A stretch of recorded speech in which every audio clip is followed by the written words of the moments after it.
Wow, this is great. So I'm just really, really happy that we could do this. This was your idea. I'm gonna blame it on you always now.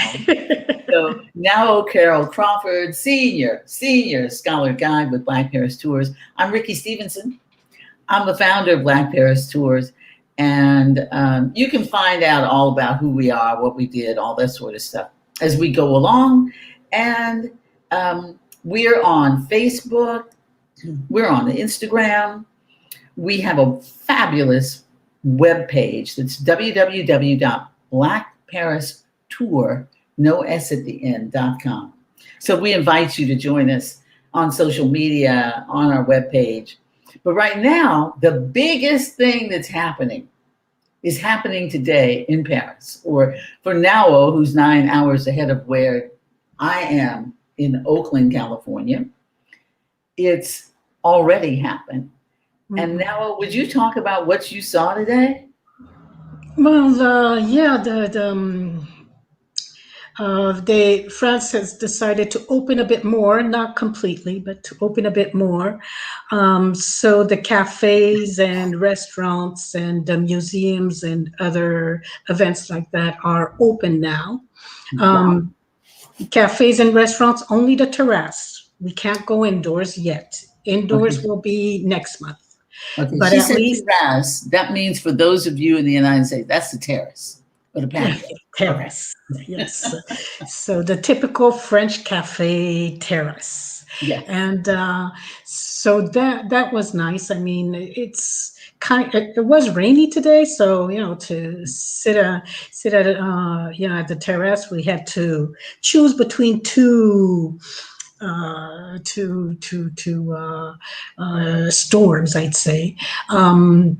But still, the sun was out once in a while, so that was interesting to walk around. I did not sit at a terrace, but I did walk around and watch people eating their lunch, drinking cafe. And it had been such a long time that we didn't see the streets alive once again, with people sitting around talking. And I'm planning to go to the museum this weekend. So which one are you going to? Quai Branly, of course. So. Would you tell them why is that one? Of course. Quai Branly is the Indigenous Museum of Paris, where there's a huge African section, but also Oceanian, Native American, and all the indigenous around the world. And since I saw a Zoom exhibition in March, since the Quai Branly was closed, about the first people in Mexico, and I have to admit I forgot the name, so that's why I have to go to the museum to remember all this that I saw on the screen. So this time it'll be walking near the artifact, so that's going to be interesting. Yeah. So let me just a little bit of background for those of you who've not come to Paris, who've not taken our Black Paris tour. We highly recommend Musée Quai Branly, but now it's got a little bit longer name, and I'll explain it. It's called Musée Quai Branly Jacques Chirac, and that's because now, when we arrived in Paris in 1997, my daughter and I, France had all of the stuff that they had stolen from every country that was Francophone in Africa. They had stolen all of this stuff, and they put it down in the basement, what they call the stacks, at the Louvre.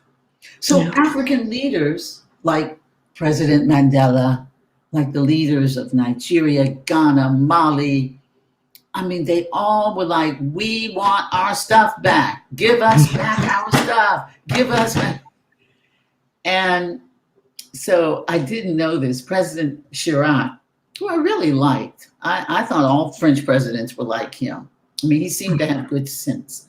I know he did some things that were unacceptable, but he seemed to have a sense of, let me do something to placate, to address, to deal with all of the Africans who were here. Okay, you can come back and let me know what you think about that.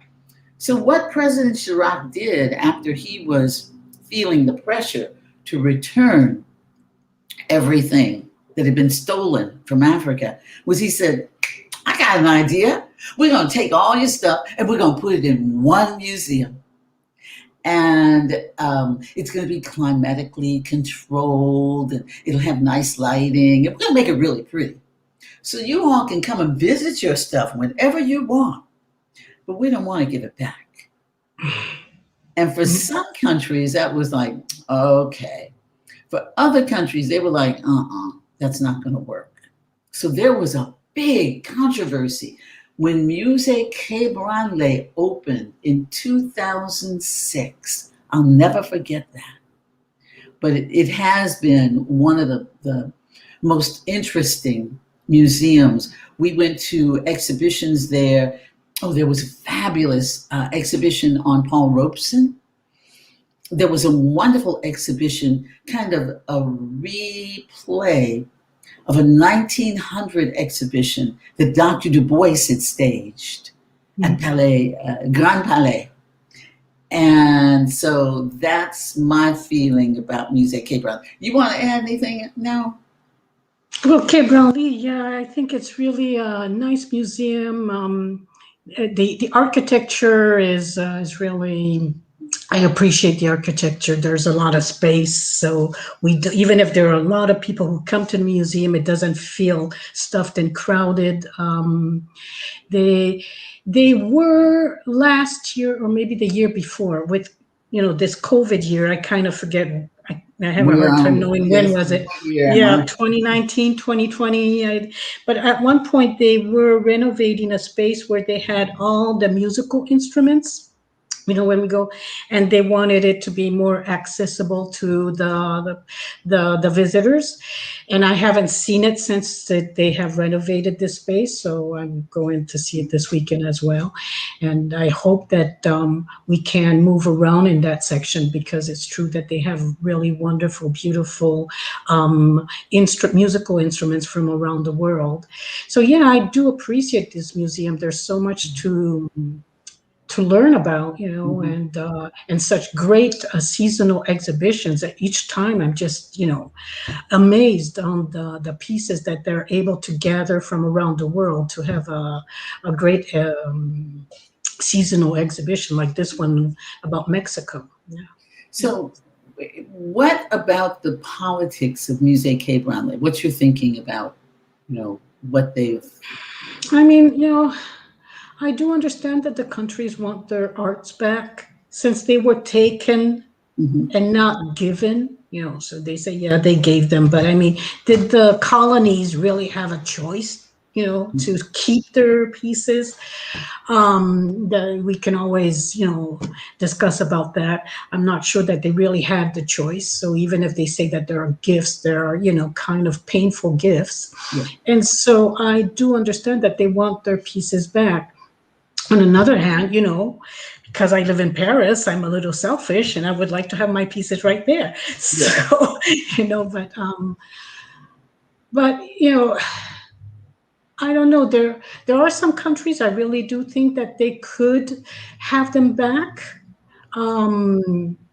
And they would have a great way of keeping them, and I do think that they are stable enough so that things wouldn't go wrong. Like Egypt, I'm sure that they could have their thing, because they have now made a new museum. I don't know if you've seen the opening. It was on YouTube Live in February, I think. This museum, I mean, I saw the old museum when I went to Egypt just 2 years ago. And since they've done a new museum, and it looks so great. I mean, they built it as if you were walking almost in a pyramid. So, I feel like I want to go back and see all those pieces brought into those new museum. And in such a museum, I would be saddened to see certain pieces leave Paris, but on another hand, knowing that they would be in such a great museum, I would want to go back to Egypt even more, and just see it where it belongs. It belongs in Egypt. It should be over there. Thank you. I agree with you now. So let me tell you how Marty, I can never say her name, Demetrium, one of our sister circle colleagues, she sent me a message this morning, and she said she was in tears being on the terrace, being in an outdoor cafe. But we don't really have in the United States that tradition of outdoor cafes. It's nice if it's sunny, we're going to go outdoors.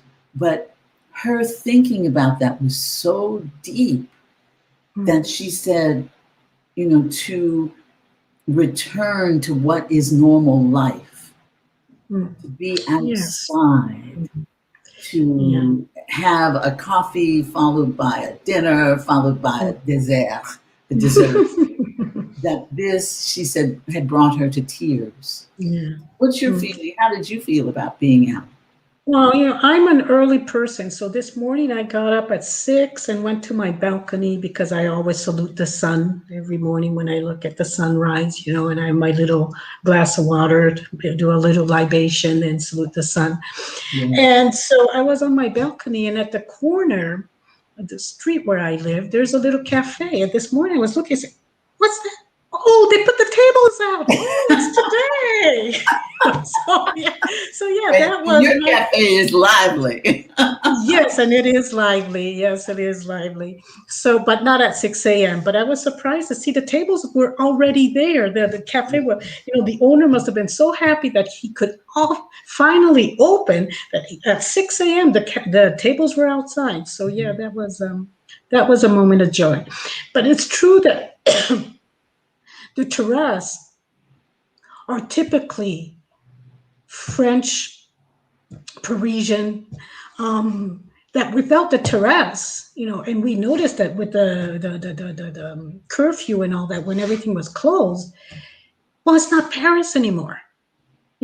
Paris is, people sitting at these tables, and when I'm with some groups, BIack Paris Tours groups. And I say, you see how the tables are faced with all these chairs? They're all facing the street. Because some people are saying, well, why aren't they facing, so they can talk to each other? I say, no, what the most important part of the Parisian sitting at the terrace is watching people. It's just, so you sit the tables with all the chairs facing the street.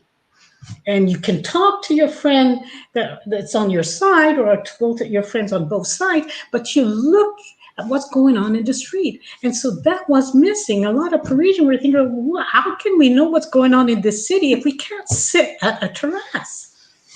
And I think that speaks to the nature of the French, is that looking out into other people, that changes your attitude. It's not just about me and my little circle. It's like, let's look at these other folks, see what they're doing, what they have on, what they're talking about. I mean, it is a major change. I'll never forget this when I have a friend who works for Starbucks. Starbucks started in Seattle, Washington. And so Starbucks came to Paris years ago. Can't remember what year. And they put their chairs and tables out like they would in the United States, with the table and then the chairs surrounding the table. And I could see the people in Paris were having a hard time with that. And they'd take the chairs, pick them up, turn them around. Yes, exactly. And then they had Americans who first came to Paris with Starbucks. And the Americans were like, get out of here. You guys have been sitting here for an hour. We had other customers who were coming. And the French are like, you better get away, leave us alone. And so that was a cultural difference that they didn't understand. So I was in Washington, in Seattle, and told my friend about this. And she said, I'm going to have to talk to the higher ups so that they understand. I said, I'm giving you $1 million worth of information. So that you now know you don't set your tables up the way you would in the United States. True. And you don't run people away after an hour. In Paris, if people are sitting there 2-3 hours, is it okay? Yeah.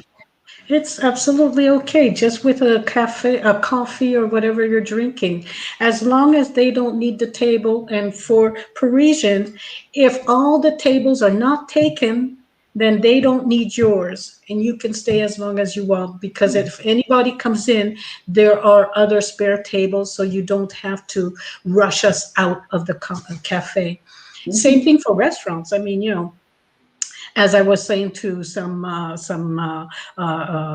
guests that were with us, twice I didn't notice that I was talking so much with my friends and having a nice time that at the end, we came in at around 8, and, well, French people, they take their time to eat and all that. So usually when you come at 8, you leave at the earliest 10, sometimes 11. And twice it happened to me that at 1 a.m. we were still there. Yes. And just talking. And at one point, I remember once this lady came up. It was a small restaurant, and the owner came up and said, "I am so, so, so, so sorry, but I will have to ask you to leave now. It is time for us to close." And I looked around and I saw that we were the last table, that the waiters left, the cook had left, and the only people left was this owner and us. We said, "Oh no!" But we didn't do it on purpose. It's just that we didn't notice that we saw people leaving, but not to the point where we were the only ones left. Yes. But the owner said, "Well, as long as I didn't need this table, it was okay. But I really have to close now." I said, "Okay." And she's apologizing. Yeah, and she's apologizing. Oh, I'm so sorry. Now I make you laugh with this story. I had a big group of judges and lawyers that came. And we took them to this really great restaurant that has a gorgeous view of the Eiffel Tower all up in your face. And these judges, who are used to being able to get whatever they want, snap of a finger, they said, "Well, we want to go to dinner at 7:00. And I looked at them, I said, "You go to dinner at 7:00? Well, why?" "Because it won't be open until about 8. "No, we want to go to again, pounding on the table. "We want to go to dinner at 7:00.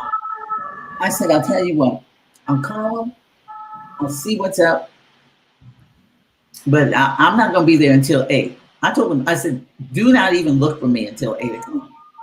So they did allow them to come at 7:30, but there was only one waiter then, and they sat down, and then they're like, "Well, we want to order dinner." And the waiter said, "Impossible. You better wait for Madam Stevenson to come at 8:00. We're not. We let you in as a favor. We're not even." So when I got there, they were furious. How dare these people make us wait? I said, one, you're in somebody else's country. You have to learn what the rules are. You can't tell them what to do. You have to kind of get into it. So the waiter, he was so nice. He said, "I'm just going to pour some wine. You get them all drunk." He poured wine for everybody. Here, like, "Y'all drink this." And by the time we had ordered, now they're saying, "Well, what else are we want to go someplace else tonight. We want to go to a jazz club. We want to do this. We want to do." And I said, "Why don't you have dinner first? And then we'll decide." There are places around. So they finally, after they'd had enough wine to drink, and then the food came, and then we wound up staying there from 8 until midnight. And what was wonderful is that the head of this organization admitted, she said, "We have been traveling for maybe a week." They had been out on the road together. "And this is the first time we've actually sat and talked with each other. And so we thank you." They did have a DJ at the restaurant. It was Cafe du Monde. Okay. Where in the building where the museum where the remains of the Hottentot Phoenix were kept until 2002. And they were like, "Oh, we're sorry." But here they were anticipating what are we going to do next, and now next, and now next, without taking the pleasure that the French take every day of relaxing, enjoying, drinking wine, savoring the food, looking at the lights every hour on the hour. The Eiffel Tower would light up. and just being together. Mhm. So Yes, yeah. No, I was going to say, yes, it's true that it's part of the French culture to take time to appreciate, your spare time. I mean, when you're at work and you go fast, you're stressed, but when you're out of work, you've left it behind and you switch to another speed, another time where you're more relaxed, where you're with friends or family, and you enjoy yourself as much as you can until you have to go back to work, so that you have this time with you know time with coworkers, but also time with friends and family. And you want to be deeply with your friends and family. So the best way for French people to make friends is around a meal. If you are, it can take a while before you're invited into a friend's house. I mean, a French person's house. yes, It and can when take a you while. are, yes, Because most of the time, French people, mainly in big cities, if you're in a small city or in a village, you'll be different. But if in big cities like Paris, they'll meet you outdoors in a cafe, in a restaurant, in a park. You'll go to museum together. You'll go to movies together. You'll do a lot of things outdoors. You'll go a Sunday shopping walk together in the park. and a Sunday walk in a park but it'll take them a while before they invite you to their place. But once you're invited, then that's completely different because they will take time to cook for you. It won't be something that goes in a microwave or a pizza that they boil in the corner. They'll take time to cook for you with fresh food, with etc. You'll spend the whole evening, if not part of the night. So when you invite, you better know that they're not going to leave in an hour.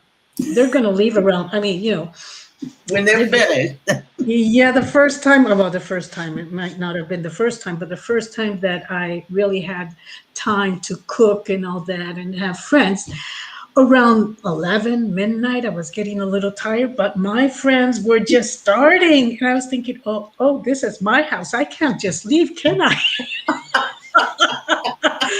So yeah, if you have some friends, know that around 2 or 3, they might just start to get their coat, So be ready to have. But that's the way that French people are. I mean, can do a lot of things outdoors and they're very interesting, but once they invite you indoors in their home, it means that they're opening their heart to you. So Yeah. it's really they give, and then your relationship with them is completely different, because then it's become like your sisters or brothers, or very, very close. Yeah.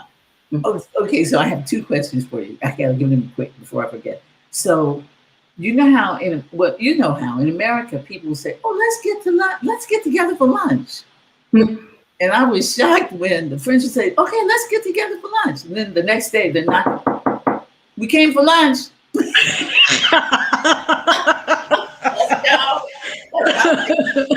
Wait! I meant one day. That was shocking. Yeah. Well, That yeah. they're like, so what did you even say it for if you weren't serious? Yeah, that's it. So, when somebody says, "Hey, let's get together for dinner," my next question is when, so that I won't be caught in tonight, or I can say, "Oh, sorry, I'm not free tonight," or "Yeah, okay, let's go." Because when they say let's get together for dinner, it might be for, in an hour from now. And so, yeah, the first time I heard that, yeah, let's go, let's get together and have dinner. Yeah, okay. Thinking, okay, one day, and say, so about 8 tonight. Hey, let me go and get dressed and get ready. Tomorrow night might be a little better. But yeah, so when they say that, you have to say when. Yeah. Otherwise, you get trapped and you don't. But yeah, no. Again, the cultural differences, those of you who are, there's so many Americans who are champing. They're like, let me get out of here. Let me get out. So you have to know what you're going to encounter when you get there. Mm. You have And to understand. You left, there was something about St. Croix that I posted on my Facebook page. And someone from St. Croix said, you left there because you wanted to be here. And now you're going to tell us you want here to be like there when you left there to be here?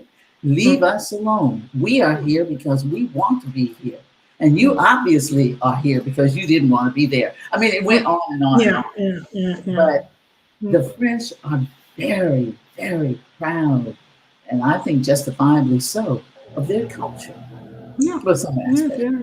Yeah, yeah, they are. So once you understand, that they really like to take their time, and then you slow down yourself, and so which isn't a bad thing. Then you think, oh yeah, it's nice to take our time, and so, and when you know that for them, inviting you to come and eat is something very important, you don't mess with that. And so you say, okay, you're inviting me. I'm not gonna come at 8 to leave at 9. Like some Americans do. I invite you at 8. We're almost eating. Like around a buffet, and at 9 o'clock we're out. There, it's no. You have the aperitif first, so you haven't even started dinner before 9 or 9:30 anyway. So don't be in a hurry because there's the aperitif, then there's the hors d'oeuvre. The first dish. You're still not at the main dish, so you still can't leave around 10. And So who would leave finally, before the cheese? yeah, then you have the main dish, and because people are starting to feel a little full, you have about an hour break before you get to the other part of the meal, which is cheese and dessert, because you have to Yeah. digest the first part, then you attack the second part. So by the time you finish dessert, it's 2 a.m. So. And I So would be like, oh, Lord. but in between, you have nice bottles of wine, nice Yes. bottles of champagne. You have a little martini, well, maybe not martini, but cognac or something else. So yeah, that helps, and plus, you start talking and meeting people, and so yeah, it's 1 a.m. or 2 a.m. and you haven't even noticed. It's But true you that gain at time. first I was thinking, oh no, but then I just got yeah, at 1 a.m. you just don't notice that it's already 1 a.m. It's like, oh, now I have to hurry home, but the evenings are different. Yeah, Yeah, they the are. evenings are Yeah, different. yeah, Yeah. it's very rich. Okay, then the other question I had for you was talk about there's an effort now, or I don't know if this law has been passed, or the Assembly, the National Assembly Nationale is Mm. looking at a law that would allow French workers to eat at their desks, have lunch at their desks.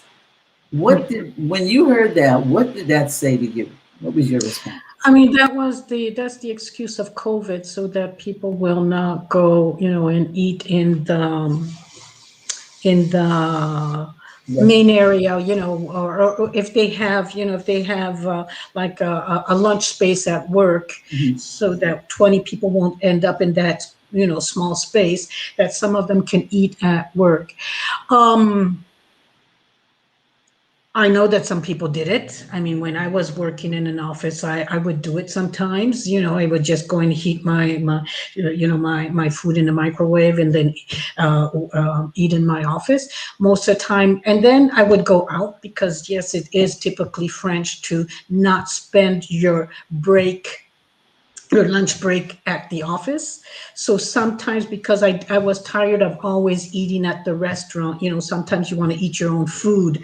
So I would, bring something, warm it up, eat it in my office, and then with some friends, meet up at a cafe or something, to still go out of the office and spend at least a half hour, out How of long that is environment. lunch? Is it a Lunch, lunch hour? well, lunch was the minimum and half an hour. It's kind of like 45 minutes, an hour. So yeah, you have about a half hour to eat your lunch, and when I was doing that, I would just close my door, and people knew that they better not open it, because I was not welcoming them. I wanted really my break, and then would go out of the office and walk in the neighborhood, or have, drink some, a coffee with some friends at a terrace, and then, or friends or coworkers, and then go back to work, and have, this possibility to think about something else, to talk about something else, before going back and talking about work. Americans have 30 minutes and to Yeah, eat at your desk. And you're yeah, eating like this. yeah, I know. I know. I had some friends who did that, but that's because they wanted to leave work as early as possible to go and pick up their kids or whatever. And plus, I had some friends who didn't eat at lunch. They ate breakfast and ate dinner, so they wanted to skip lunch. But most people in France, they want to have their break. So even if they're not eating, they'll go shopping or whatever, but they want to have their hour break. So yeah, and so giving workers the possibility to eat at their at their desk, why not? Um, I'm sure that some people will do it once in a while, but I'm sure that most of them will still go out. I mean, even if you're eating at your desk, when it's coffee time, you'll go to the terrace. You won't drink coffee in your office. It's just so depressing. Well, how about as a psychologist, I really like the fight that the French put up against fast food chains.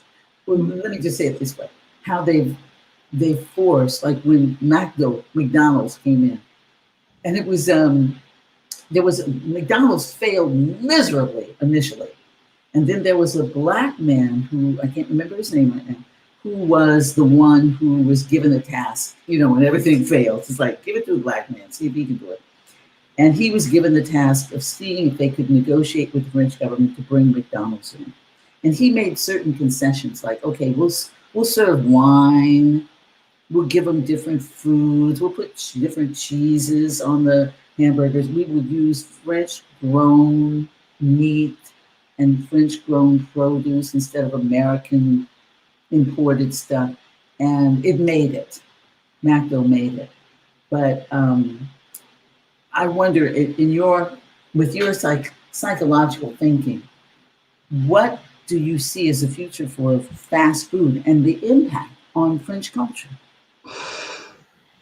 It's a generational thing. I mean, young kids, when they're in high schools or in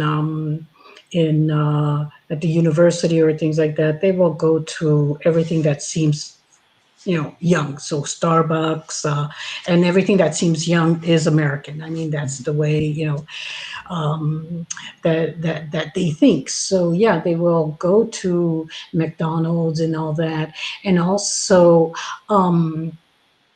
you have a lot of McDonald's, KFC, and all these kind of fast foods in the suburbs where there are a lot of people of color. So it's also a way for these fast food companies to have an easy target, the Yeah. people of color. So it's not only generational, it's also the background. Mm. Um, Now, for I'd say after a certain age, you see less people going into the McDonald's and things like that. Mhm. So that's why I'm saying it's mainly generational. Around 30, you'll want to go and meet friends in cafes, and because it is a French culture, so maybe both can coexist. I mean, Mm. I don't like McDonald's. I've even in the States, I don't go to those things. That's really not me. I mean, even when I was a kid in the U.S., I wouldn't go in those things. So yeah, I've never was interested.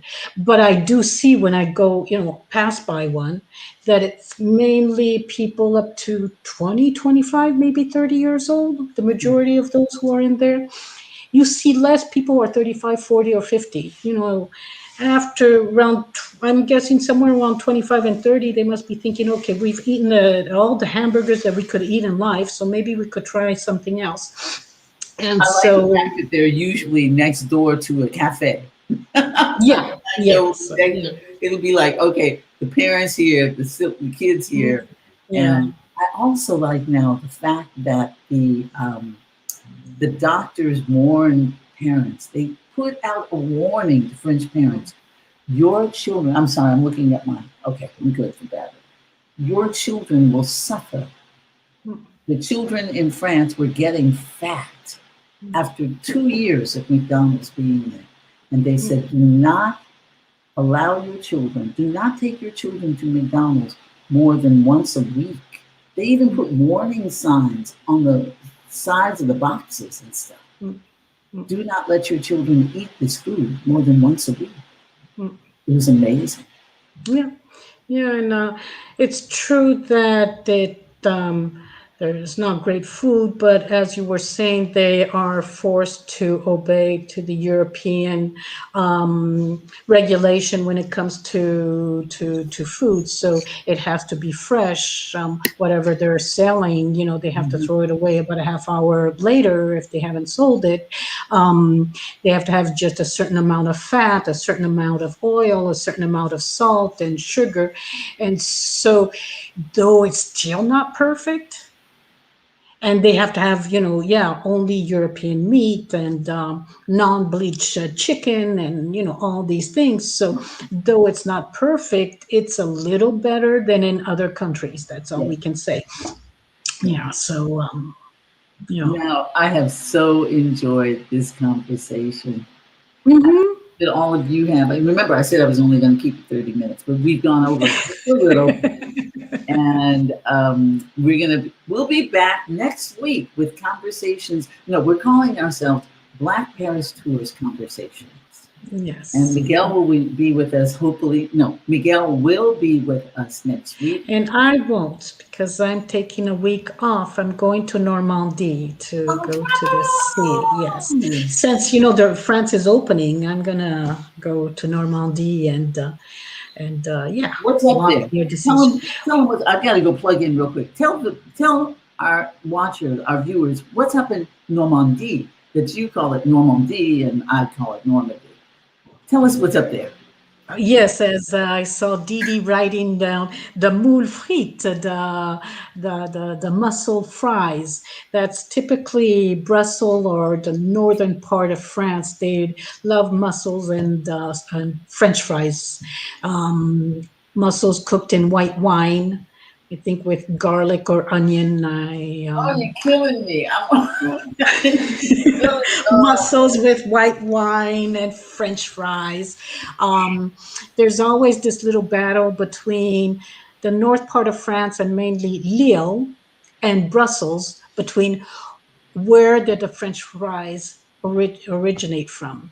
So the Belge say the French fries, you should not be saying French fries, you should be saying Belge fries because the Belges are the first one to have created those kind of, yeah, in Belgium. Belgium. Yeah. Oh, okay. And but the story says that the first time that the British came on the continent and tasted those kind of fries, they were in France. So they call them French fries. But the Belges say they're not French, they're Belges. The French copied us. So, well, I have to say, I have to tell you this story real quick. We went to Germany, and in Germany, they give you a little cone of French fries, and then they start putting mayonnaise on. I'm like, hey, don't put mayonnaise on my. That's like, can I put some more grease on top of that grease? I was like outraged. Okay. But yeah, the French fries, well, the fries are very good in Belgium. So I don't know who's first, but they're very good. And in Normandy, yeah, they're one of the specialities. Well, it's mainly seashells because there are so many different sorts of seashells over there. When you're walking down on the shore, you see a lot of people collecting all these seashells, and I guess cooking them in the evening or weekends, and they also love flying kites because they're so and they have competitions and things like that. So yeah, I hope that I'll be there during a weekend where there's a competition because it's really beautiful to watch. Yeah. Mm-hmm. Well, we will miss you next week now, but we know you'll be back. Yes, I will. Absolutely. And maybe I'll send a picture to Didi so that she can share it with everybody about Normandy. Thank you. So I'm thanking Nawo Carol Crawford, yes, the one that people will write to me. They're like, we don't even know who you are. Will Nawo be doing our tour in 2022? So we're things are looking up now. Yeah. Things are looking up. And I'd also like to thank my able vice president of BIack Paris Tours, my daughter, Ricki Stevenson Bailey. That's her name, her whole name. And she takes care of our technical challenges. And I'm Ricki Stevenson. I am the joyous founder of BIack Paris Tours. We've been doing this for since 1998, 24 years. I'm a happy camper. And we're going to be. I thank you, Nawo. Thank you, Ricki. And thank you, those of you who are watching, listening, and send us some, ask some questions, chat us. We'll be back next week. Merci beaucoup. Merci. Au revoir. Merci, madame. À tout à l'heure. I'll talk to you later. Au revoir. Au revoir. Okay. There it is.